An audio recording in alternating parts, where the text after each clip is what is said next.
de absorción nutrimental, todo esto, ¿no? Entonces, el día de hoy ya prácticamente ya abarqué todo ese tema. Sí es un poco amplio, la presentación está muy cargada, tiene como 130 diapositivas. Entonces, sí les recomiendo que le den una checada, revisen los videos. Traté más o menos de irme no tan rápido para que se entendieran algunos conceptos. Entonces, no sé cómo le hacemos con ustedes les puedo proyectar algo y me enfoco en algo que considere importante para que un poquito también le entiendan, ¿no? a esta cuestión. Si les parece, pues puedo proyectar estas diapositivas, ¿no?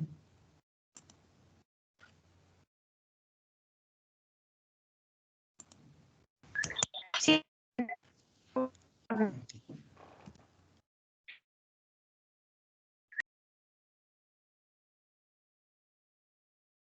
Me dicen si ya ven la proyección.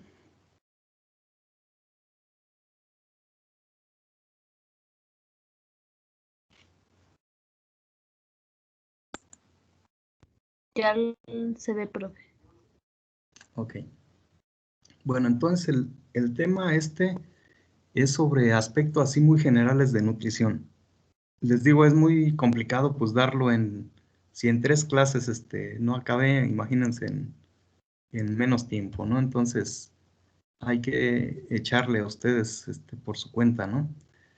La idea es aquí algunos aspectos que nos van a servir para reforzar este segundo tema que dice aquí de soluciones nutritivas.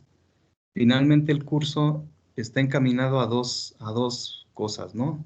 Que aprendan así generalidades de lo que son los invernaderos, los beneficios que conlleva o también las implicaciones que conlleva tener invernaderos, y por otro lado todo el aspecto de la nutrición, de la hidroponía, ¿no? De las soluciones nutritivas, todos estos aspectos. Entonces consideramos que es muy importante pues tocar algunos aspectos así que ya posiblemente hayan visto, ¿no? En otros cursos como los que les señalaba. Entonces, por ejemplo, aquí veíamos cómo surge la nutrición, ¿sí? Algunas definiciones, aquí si quieren se los comento. La planta, por ejemplo, absorbe los elementos, si recuerdan, en forma de iones o en forma de radicales.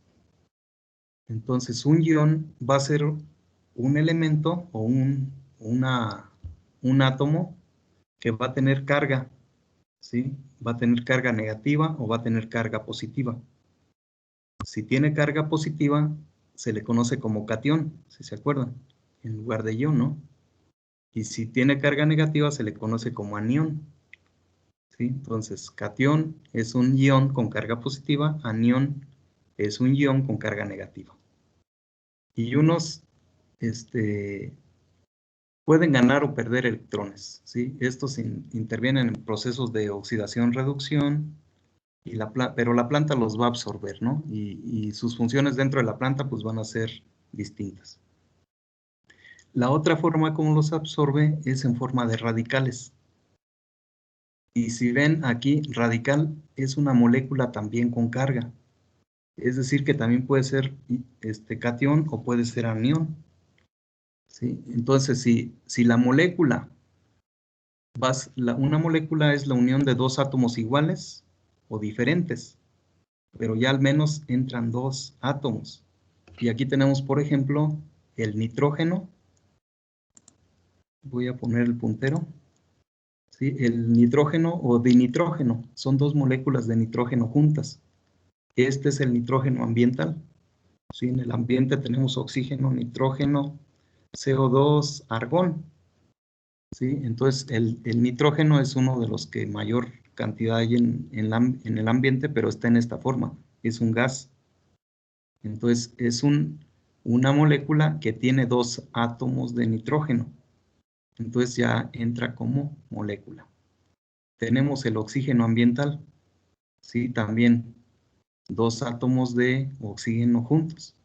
Estas entonces son moléculas integradas por dos átomos iguales, ¿no? El primero de nitrógeno y el segundo de oxígeno. Después tenemos NO3. Va a seguir siendo una molécula, pero ahora con átomos de diferente estructura, ¿no? Entonces, aquí tenemos un nitrógeno y 3 oxígenos. Y a esta molécula se le conoce como nitrato, ¿sí? Entonces, esto sería una molécula, ¿sale? Entonces, las plantas van a absorber o van a poder absorber aquellas moléculas, ¿sí?, que tienen carga.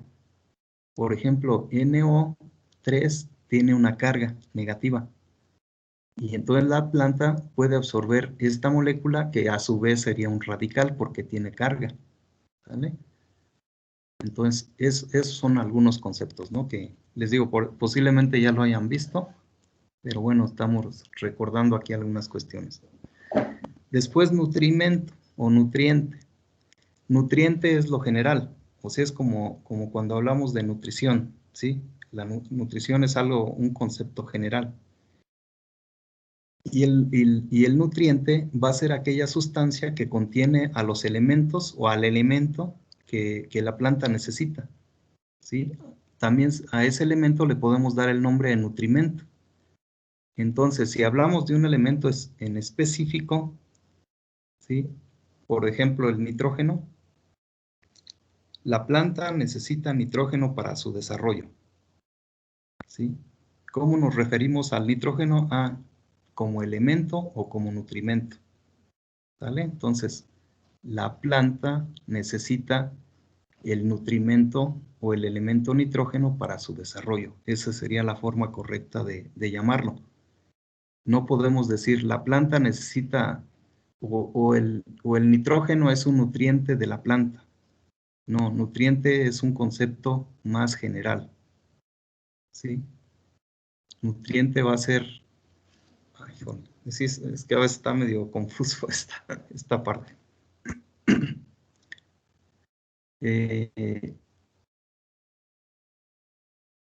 A referirnos de un elemento en particular no debe ser como nutriente, debe ser como nutrimento, pues, en pocas palabras. Nutriente sería todos los elementos, ¿sí?, todos los que implican la nutrición de esa planta, no uno en específico, ¿sí? Las plantas han manifestado a llegar analizas una planta, dices, a ver, quiero ver qué es lo que contiene esta planta. Entonces existían mecanismos de laboratorio en el cual podemos sacar nosotros de qué está constituida esa planta. Y entonces se encontró que hay de 16 a 20 elementos que constituyen la materia seca de cualquier planta de las que conocemos. Entonces, va a haber nutrimentos esenciales que la planta toma del ambiente o que los toma a través de la nutrición que nosotros les proporcionamos. Y aquí va a estar, por ejemplo, agua, dióxido de carbono, oxígeno, hidrógeno, y como minerales, esto los toma ya sea aéreo o ya sea edáfico, ¿no?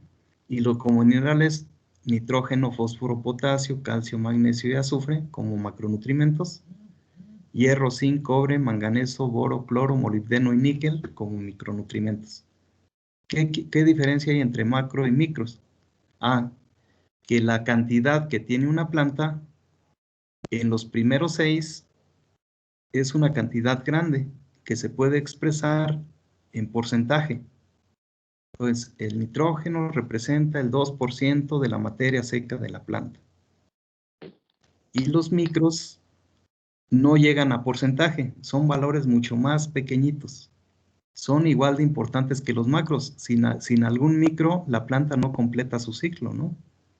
Entonces, pero estos, como están en muy poquita cantidad, así se les dio la denominación de micronutrientes, porque la planta los necesita, pero en pequeñitas cantidades.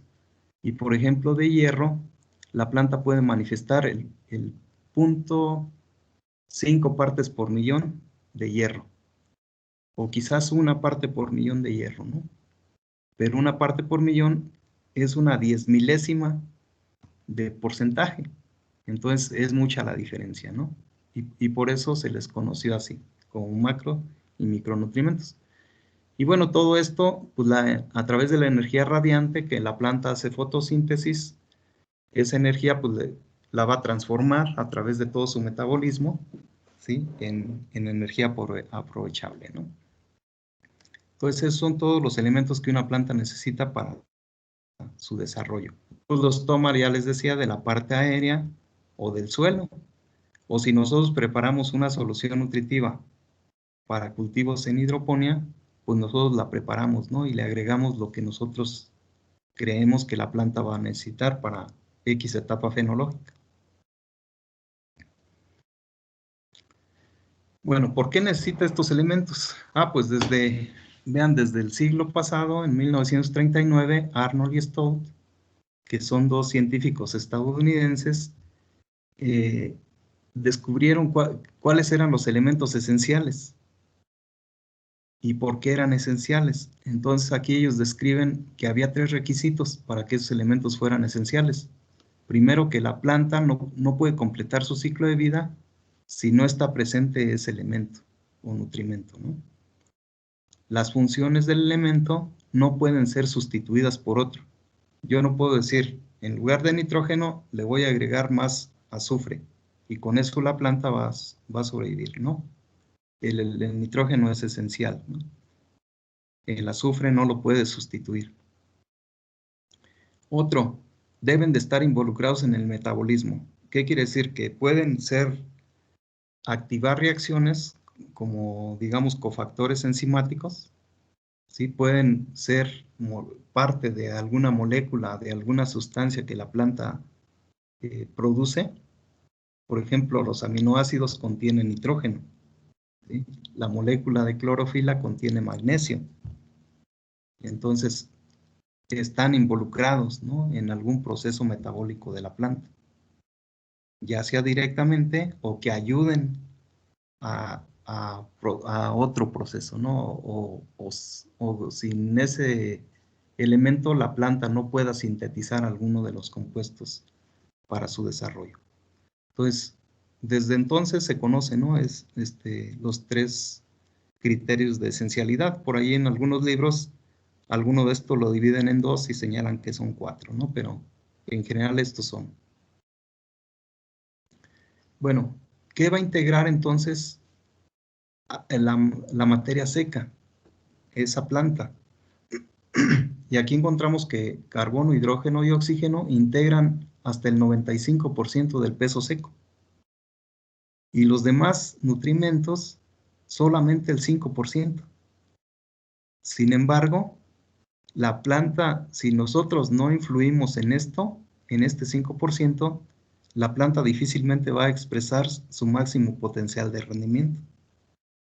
Entonces, con la fertilización o con la preparación de una solución nutritiva, nosotros estamos influenciando a la planta para que tenga mejor productividad, que el órgano de interés que nos interesa, bueno, valga la redundancia, que nos interesa obtener, sea de más tamaño, de mejor peso, de buena calidad, etcétera, etcétera, ¿no?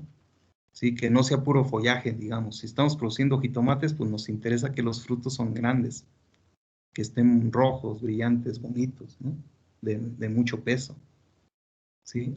No importa que la planta no tenga un follaje tan exuberante, no tenga un tallo tan grueso, o sea, eso pasa a segundo término. Y nosotros entonces estamos influenciando para que eso suceda, ¿no? Con la nutrición. Y bueno, entonces ya les explicaba lo de los nutrimentos, por qué son macro, por qué son micro.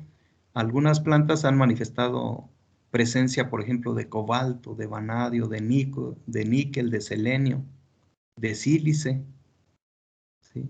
Generalmente no todas los aprovechan. Yo he visto recientemente algunos trabajos de investigación donde le aplican sílice, por ejemplo, o vanadio, y hacen experimentos con cualquier cultivo, ¿no? Con cualquier cultivo agrícola. Y resulta que sí encuentran que hay efecto, entonces ya dicen, pues el vanadio hay que aplicarlo en tantas partes por millón, ¿no? Y con esto vas a tener una mejor calidad del fruto. A lo mejor no aumentó el rendimiento, pero a lo mejor la vida post cosecha de ese producto se mejoró. O las hojas de la lechuga toman un mejor sabor, o sea, y ahí, ¿no? Le va uno buscando con la investigación. Y de repente, pues encuentran que sí hay algunos que no son tan comunes que pueden ayudar al desarrollo de esa planta. Entonces, ¿cómo los toma la planta del ambiente?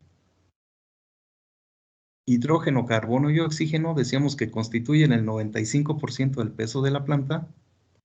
La planta los va a absorber del agua, el hidrógeno, por ejemplo, parte del oxígeno. El carbono lo toma del dióxido de carbono que está en el ambiente. El oxígeno, pues también del ambiente o de la molécula del agua. ¿Sí? ¿Y qué cantidad va a tener la planta? Pues aquí está, ¿no? Aquello que veíamos, el 95% es la generalidad.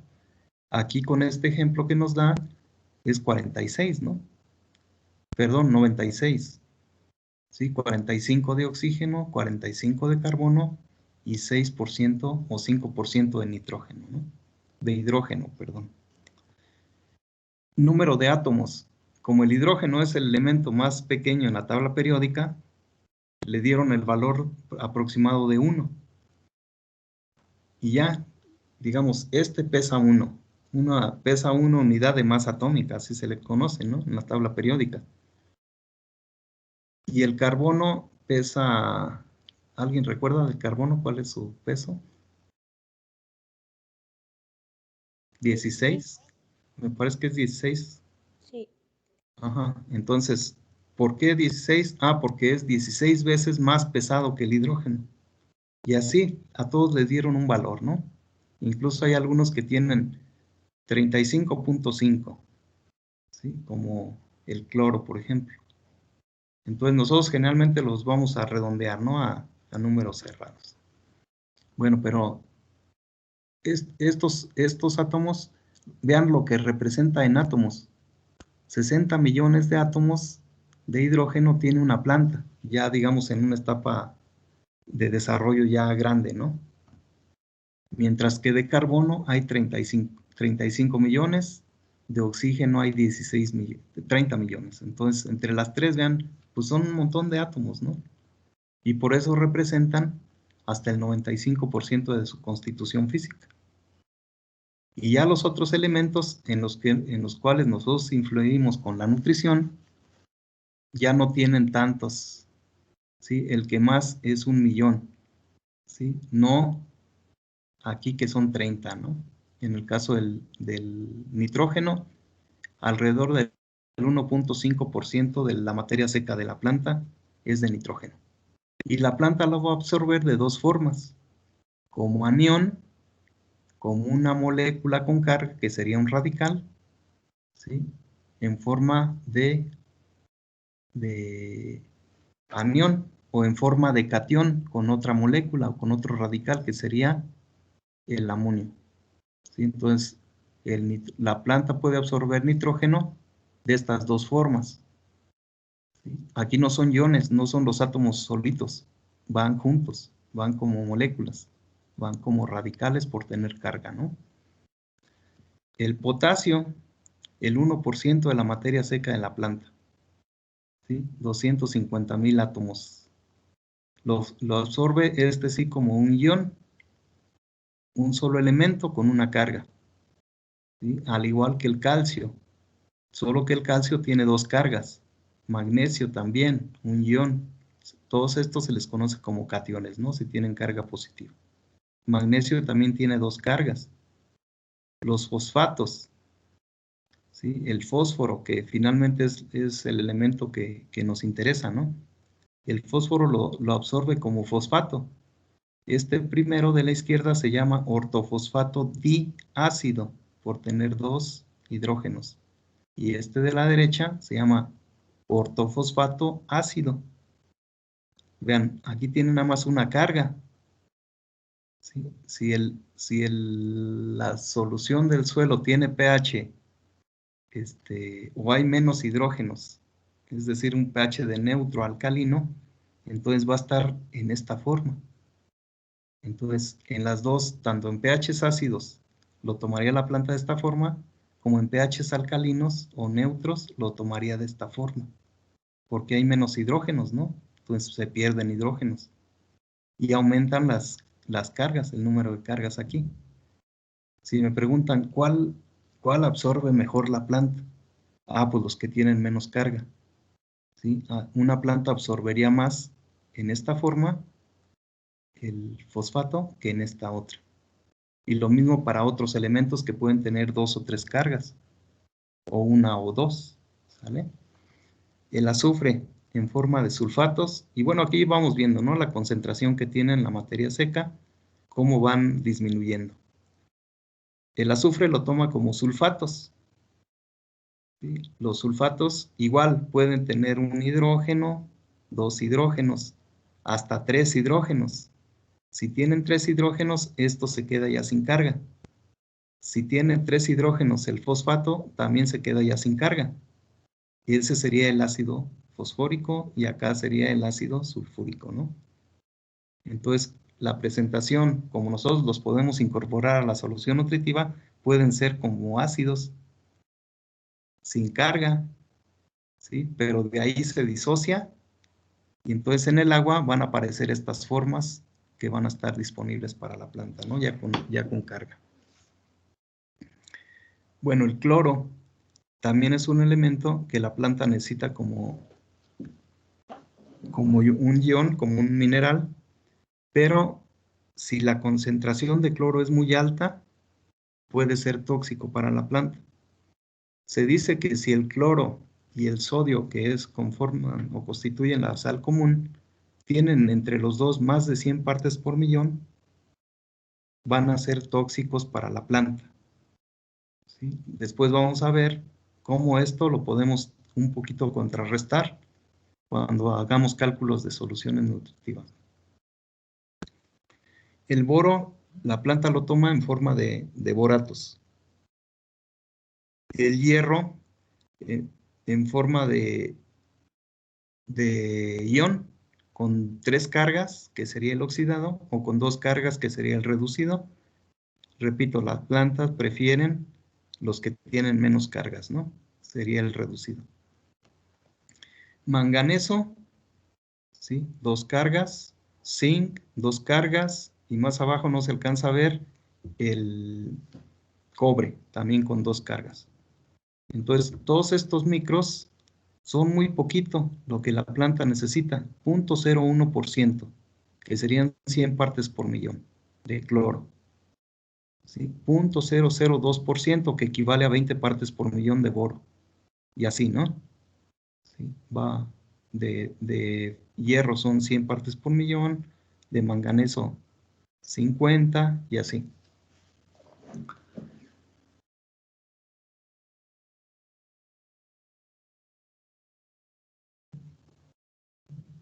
El carbono, ¿cómo lo va a absorber la planta?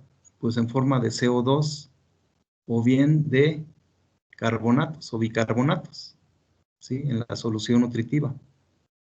¿Sí? El oxígeno, ¿sí? Del ambiente, del CO2 o del agua, el hidrógeno del agua y así, ¿no? Ya los demás ya más o menos los habíamos abarcado.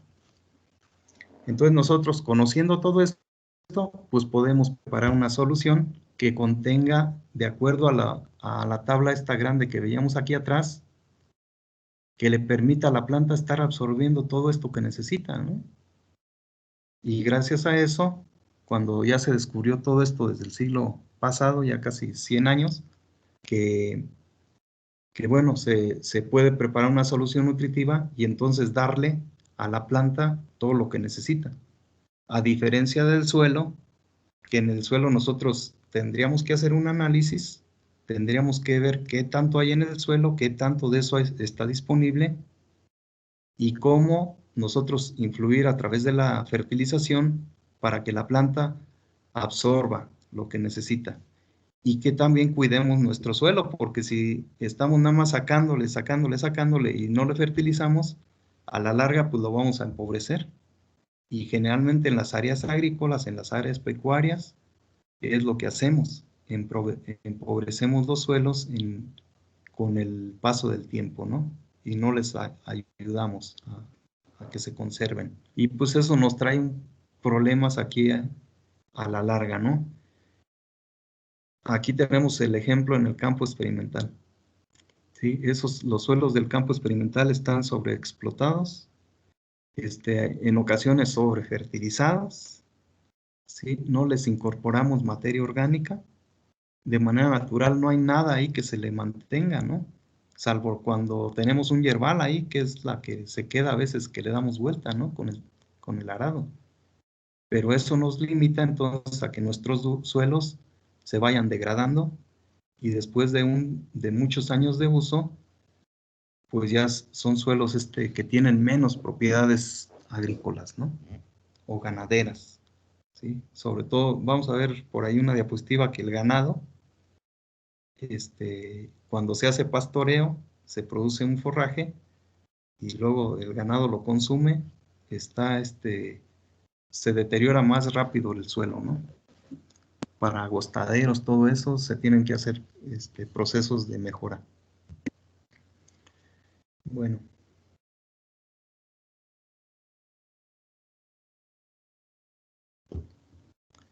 Aquí están algunos de los micros también, las formas de absorción. Ya por ahí platicamos algunos. El boro, por ejemplo. Bueno, el molibdeno es molibdato, se le llama, ¿no? La forma en cómo lo absorbe. El boro lo puede absorber de diferentes formas, como boratos, con el BO3 sería borato, ¿sí? Este otro, que tiene 7 moléculas o 7 átomos de boro, ese es tetraborato, o hasta incluso como hidróxido, ¿sí? Hidróxido de boro. Este sería el ácido bórico. Ácido bórico, a diferencia de ácido sulfúrico, de ácido fosfórico, de ácido clorhídrico, de ácido nítrico, este es sólido, ¿sí? Lo fabrican como una sal, ¿sí? Y la planta, entonces, si lo aplicas, no tiene carga. Así no lo va a absorber con carga. Entonces pierde un hidrógeno, se disocia en el agua y ya de esta forma ya lo puede absorber en forma de borato, ¿no? Sodio, cobalto, les decía vanadio, que algunas plantas les ayuda, o sílice, en forma de hidróxido, por ejemplo, de sílice o silicio, ¿no?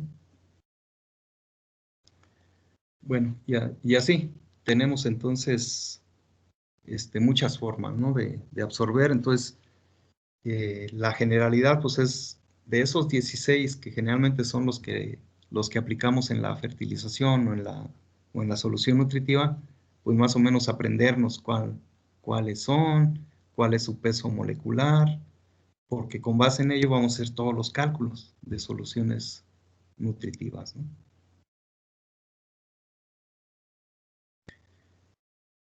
Bueno, por ejemplo, aquí viene un análisis de un suelo. ¿Cómo saben cuánto hierro, cuánto de cada elemento hay en un suelo? Tienes que ponerle agua, ¿sí? Y luego de esa agua, ver cuánto hay disuelto. Entonces existen diferentes técnicas para ver cuál es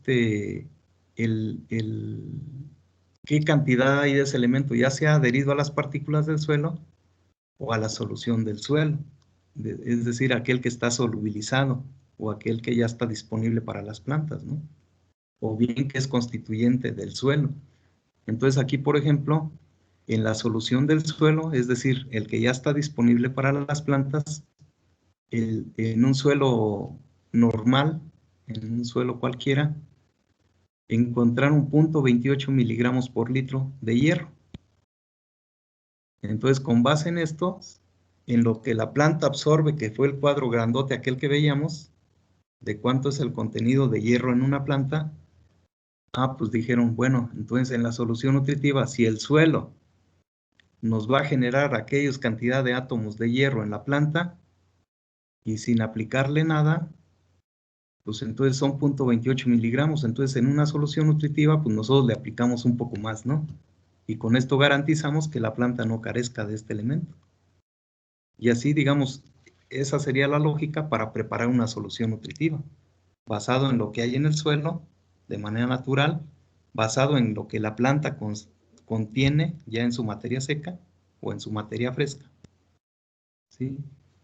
Y de esa forma desarrollamos, ¿no?, las soluciones nutritivas. Y por ejemplo, manganeso, 0.27.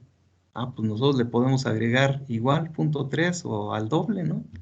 O por ahí algunos autores recomiendan 1 parte por millón de manganeso. El boro, pues como 0.5, con eso es suficiente. Estamos hablando de partes por millón, o sea, bien poquito, ¿no? 0.5 partes por millón. De zinc, 0.05 a 0.25. Entonces aquí, por ejemplo, nosotros podemos ponerle 0.1. Al cobre, lo mismo, con 0.1 nos alcanza, con 0.2 quizás. Molibdeno, vean, 0.05 a 0.1.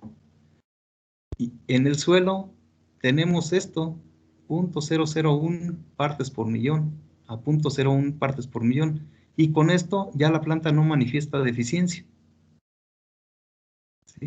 Entonces, muchas veces este elemento pues ni lo aplicamos porque a veces los otros fertilizantes contienen trazas de este elemento y con eso ya la planta no manifiesta deficiencia, ¿no?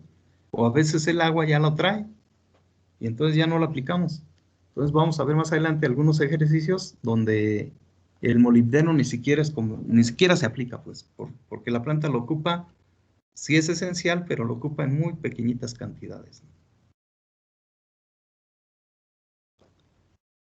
Bueno, ¿qué nos va a ayudar a disolver o a preparar soluciones nutritivas? Pues el agua. El agua va a ser el solvente universal.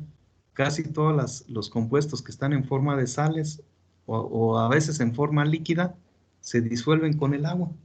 Por ejemplo, el ácido fosfórico, el ácido sulfúrico se disuelven con el agua.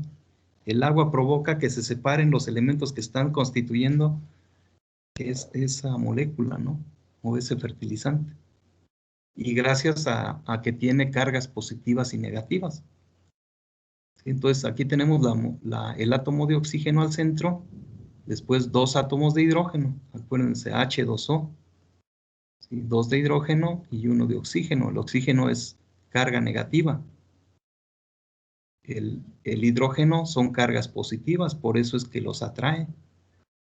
¿Cómo se une una molécula con otra? Pues aquí, digamos, aquí en esta parte donde se une a los hidrógenos va a quedar neutra la molécula, pero acá no, y esto va a permitir que aquí atraiga a otros átomos de hidrógeno, y acá otros, y así se van juntando las moléculas del agua, ¿sí? A través de los puentes de hidrógeno, para formar el agua como la conocemos. Muchas moléculas de agua unidas nos dan el agua líquida, ¿no? O por ejemplo, cuando se forma una nube, es vapor de agua, son moléculas de agua que se van atrayendo. Cuando forman una gota, es tan pesada que se cae, ¿no? Y ya provoca la lluvia.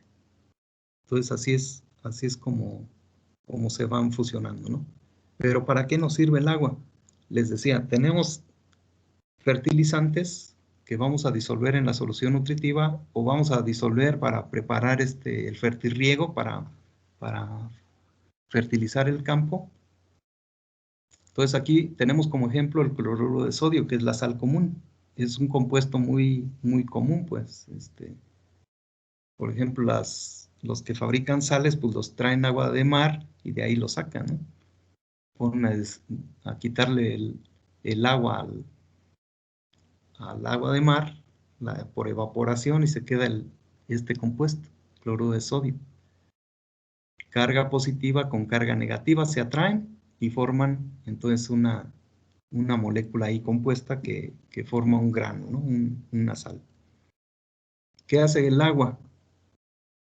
Cuando nosotros metemos esa sal a el agua, entonces se van a formar el agua va a separar a los átomos de cloro y de sodio. Y ya por el lado negativo, el lado positivo del agua atrae al cloro y lo separa del grano. Y el oxígeno o el lado negativo del agua atrae al sodio, que es positivo. Y así es como lo separa. Entonces permite que se separen, que esa sal se diluya en el agua. Si tenemos alta concentración o más cantidad de agua que de sal, pues es más rápido, ¿no? Esa separación. Y una vez que ya están separados, la planta los puede absorber.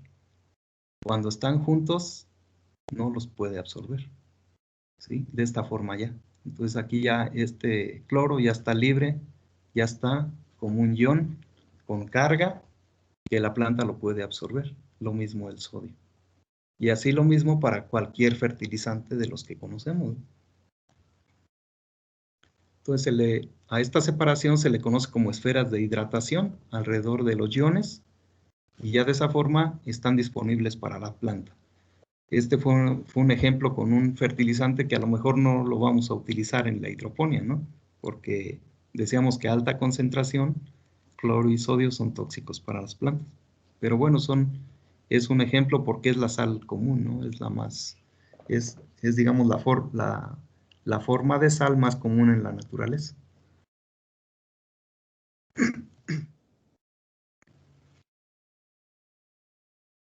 Bueno, los iones van a estar disueltos. Para que la planta los pueda absorber, tienen que estar disueltos. Si es en el campo, en el suelo, tienen que estar disueltos en la solución del suelo, así se le llama, para que las plantas los puedan absorber. ¿Sí? Y después los tiene que pasar a los tejidos conductores, hacia el centro, donde está el xilema y el floema, ¿no? En el centro de la raíz. ¿Dónde ocurre todo esto? Pues en la raíz. El proceso de absorción se da a través de la raíz. Y este movimiento puede ser activo o pasivo. Cuando hay gasto de energía, es activo. Cuando no hay gasto de energía, es pasivo. Por ejemplo, cuando fertilizamos, supongan, aplican 2 granos de fertilizante en el campo, tenemos ahí las raíces cerca. Ese grano de fertilizante va a tener una alta concentración de nitrógeno, de fósforo, de potasio, ¿no? Y la planta tiene menos. Entonces, parte de esos fertilizantes se pueden mover hacia el interior de la planta por difusión, se le llama ahí, al pasar de mayor concentración a menor concentración, ¿no? Es un proceso natural. Ahí no hay gasto de energía. En la ósmosis, digamos, no hay gasto de energía. Sería pasivo. ¿Qué sucede cuando la planta, digamos, ya se va agotando el fertilizante que aplicamos, pero la planta necesita más de ese elemento? A veces adentro de la planta tiene más cantidad de fósforo que el que hay afuera, pero la planta necesita más fósforo y afuera todavía hay, pues lo jala en contra del gradiente de concentración. Entonces, cuando hace eso, entonces el movimiento es activo. La planta tiene que hacer esfuerzo para evitar que se le salga por un lado el que tiene adentro y además jalar más de adentro hacia afuera. Iría en contra de la difusión, ¿no? Cuando eso sucede, entonces es movimiento activo. Y así podemos tener los dos en la planta. Entonces decíamos que la raíz es donde se va a llevar a cabo el proceso. ¿A través de qué? De los pelos radicales. Aquí tenemos un acercamiento de un pelo radical. Estos van a salir en la epidermis de la raíz y van a estar formados por una sola célula. ¿Sí? Aquí tenemos la epidermis de la raíz, que van a ser una capa de células, pero una de ellas empieza a desarrollarse, ¿no? Empieza a crecer. ¿Por qué hace esto la planta?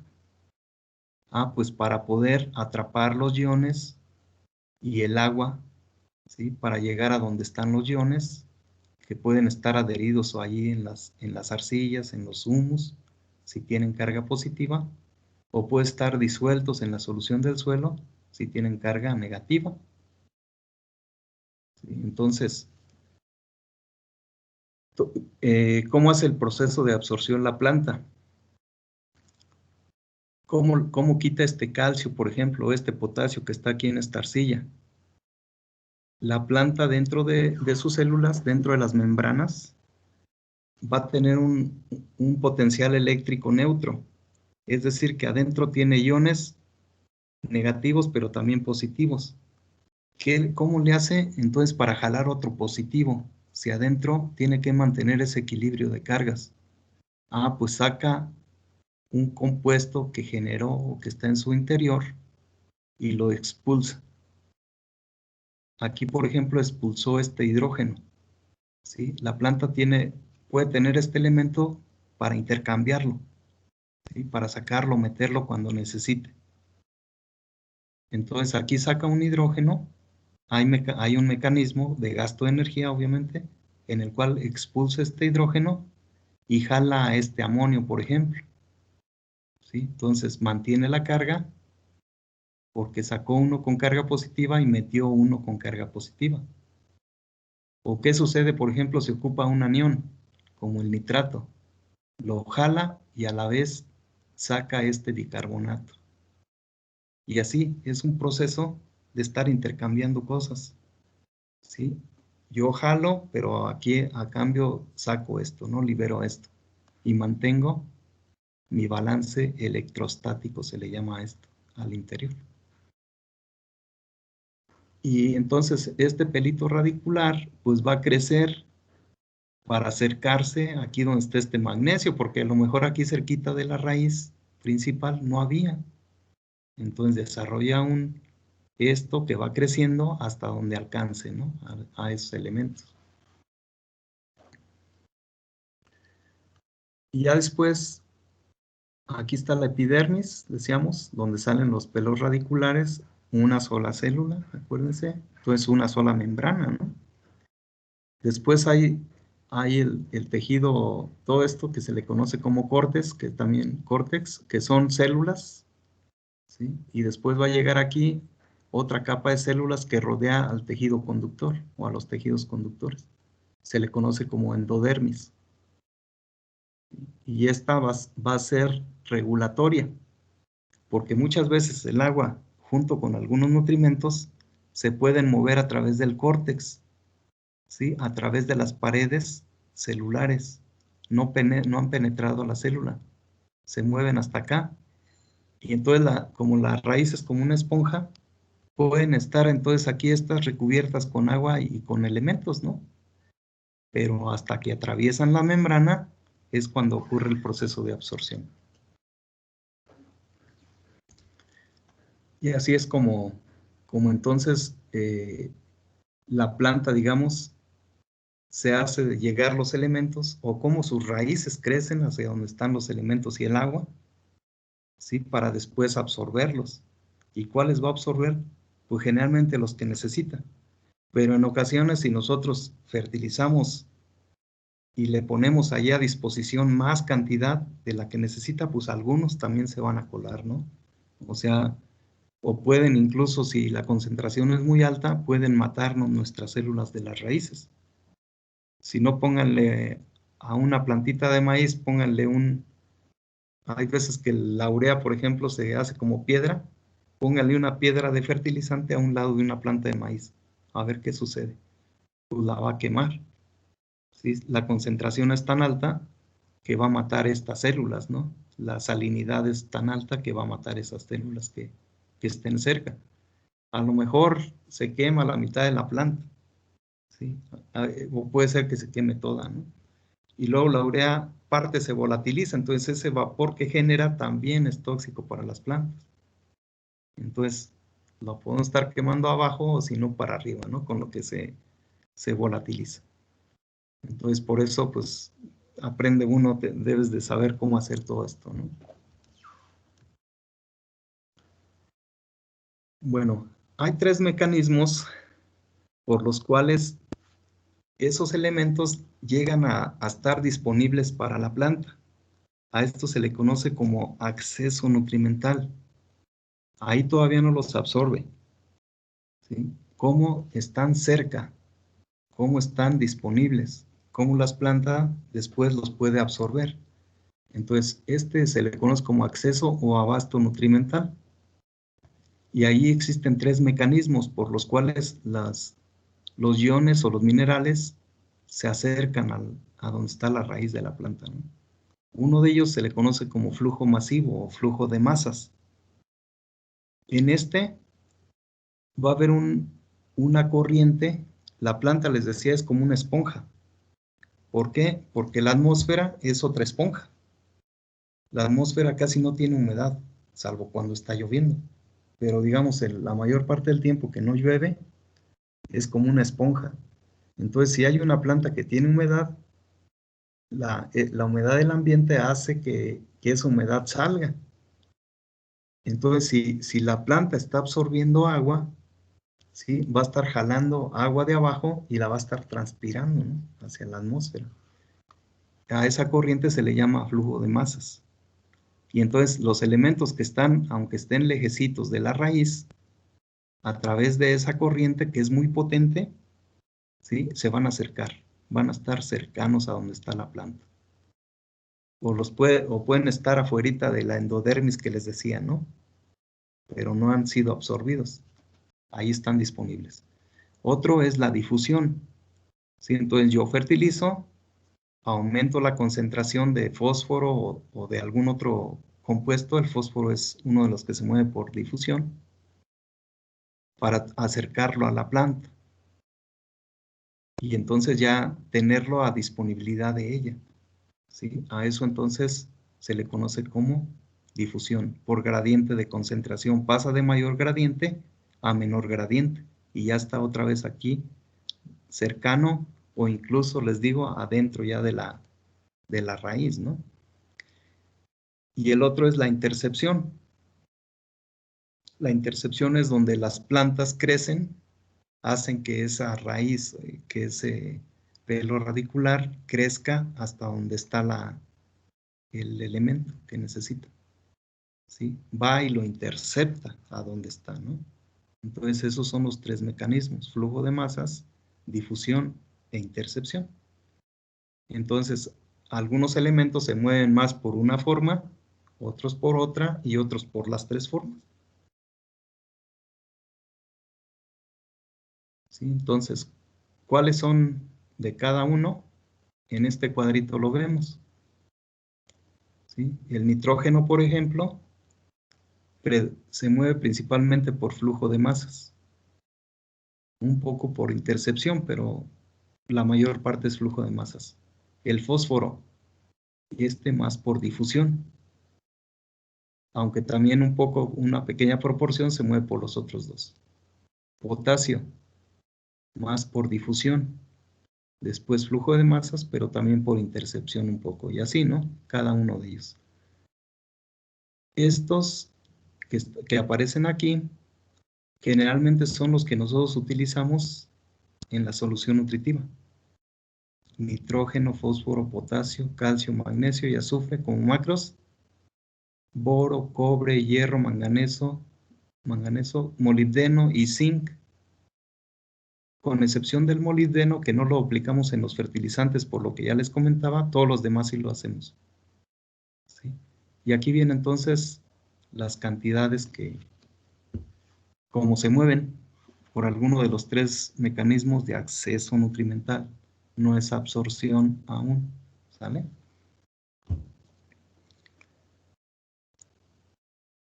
Entonces, de acuerdo a esto que hemos visto, ¿cuál sería el proceso de absorción? ¿Quién me puede decir cuál sería la absorción? ¿Cuándo se puede considerar que ya la planta absorbió a los elementos?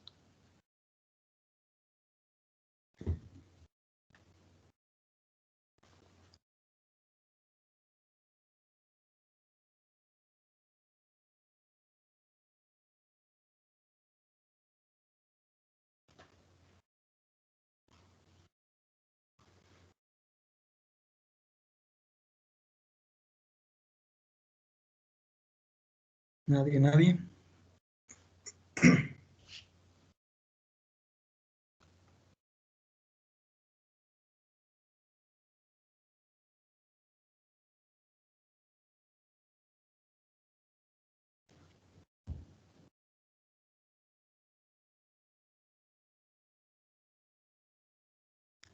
¿Nadie se anima?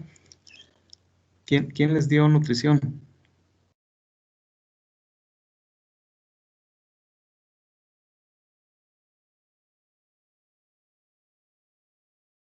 El profesor Ranferi. Ronferi. Pues sí, él es un excelente maestro para estos temas. ¿Cuándo se dice que un elemento está absorbido?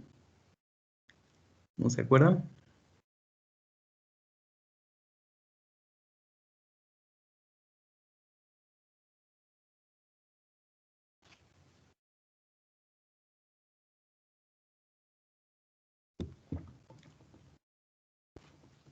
¿Se acuerdan que les comenté que hay una membrana, ¿no? En todas las células, la membrana celular.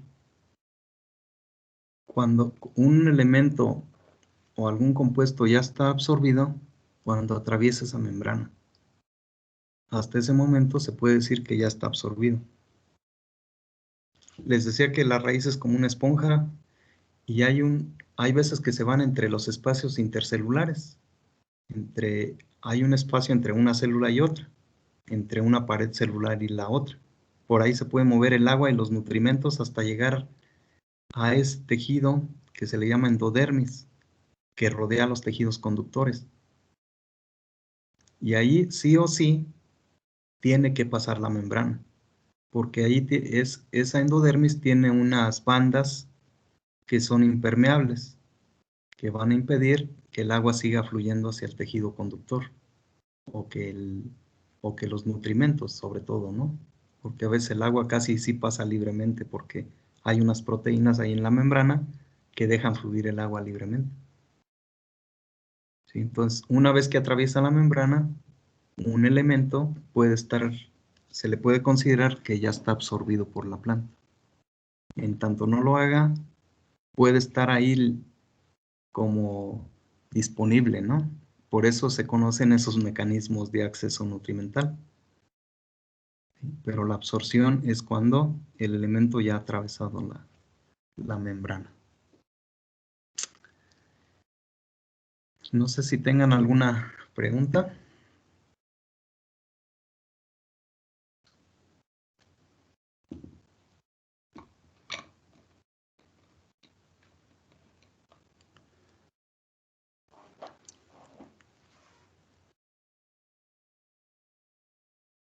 Bueno, si no es así, pues yo creo aquí lo dejamos el día de hoy.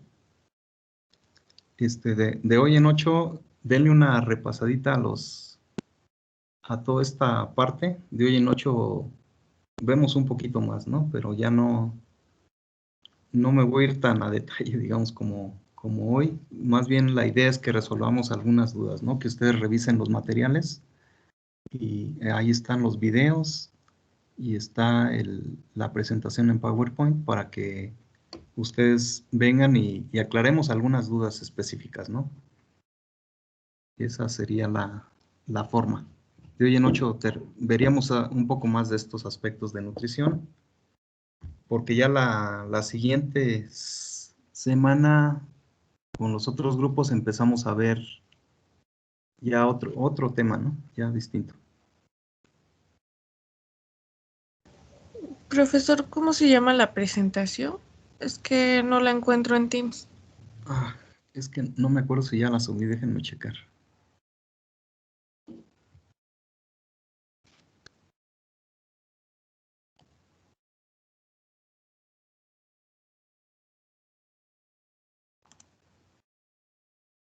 Se llama nutrición mineral. Pero Me parece que no está en Teams, profesor. sí, voy a checarlo en el equipo, ¿no?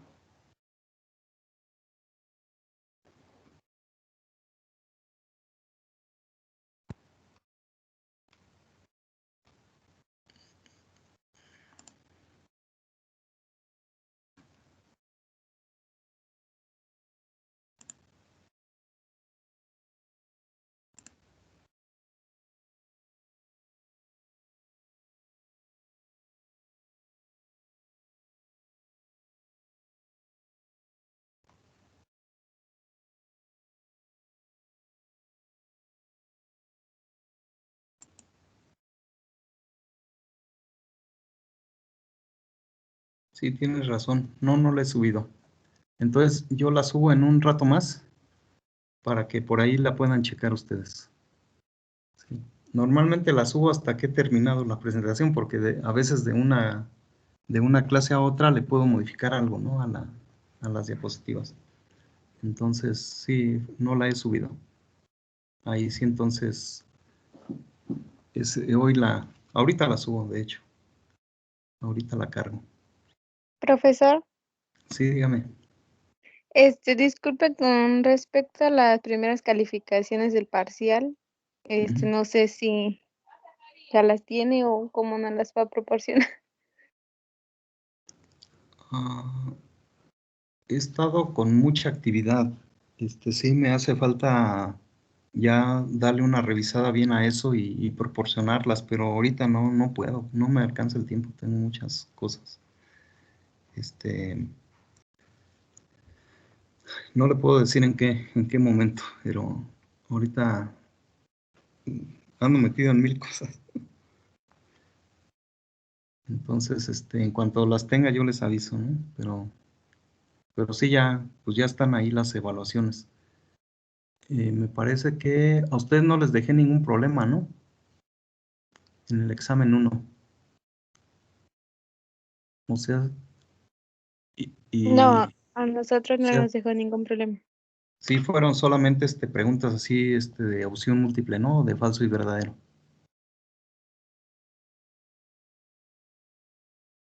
Me parece que así fue el Sí, examen. profe, todas tenían de varias opciones, bueno, de Sí, respuesta, que eran entonces cerradas. deben de estar registradas, ¿no? Porque a nosotros nos mandan el listado de los que presentaron o que enviaron las respuestas y ya ahí debo de tenerlas. Pero sí no me ha dado tiempo de cotejar esto, ¿no?